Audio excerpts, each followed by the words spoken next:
Good afternoon. I'm Ed Thompson, a member of your Community Standards team here at Valley Ranch, and today I will be explaining the ARC application submission process. ARC applications are required by all homeowners who are doing any exterior changes, modifications, or replacements to their property. This can include landscaping projects, roof replacements, fence replacements, arbor additions, pergola additions, etc. To start your application, visit valleyranch.org. And when you get to the home page, look at the top of the home page and click the Residence tab. There you will see a drop down.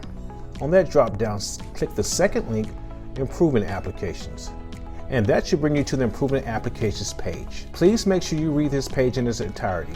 It has very good information, and also it has several links for the ARC meeting deadlines and dates, the home improvement and commercial application itself.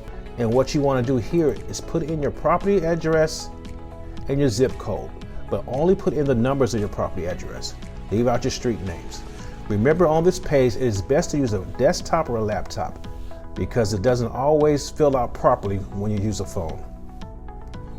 And once you enter your address, it will take you to a pre-filled application page where you'll see your name, email address, already pre-filled. You can't change the grayed out areas, but there's a place to add an additional email if you need to update it, your phone number, your proposed start date, and proposed completion date.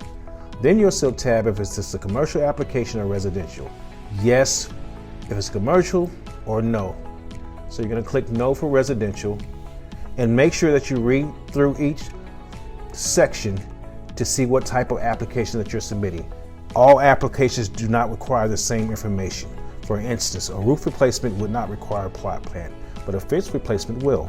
Make sure you have a contractor proposal. Make sure your application is detailed enough so the committee can make an informed decision. And then you'll scroll down to where it says project type.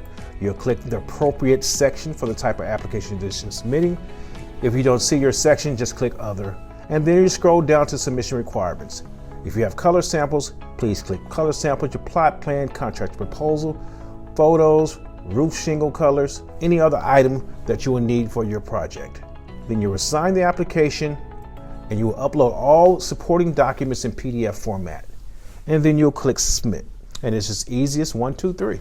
And of course, if you have any additional questions or concerns, feel free to email me at ethompson@ccmcnet.com, or you can call me directly at 972-546-0765.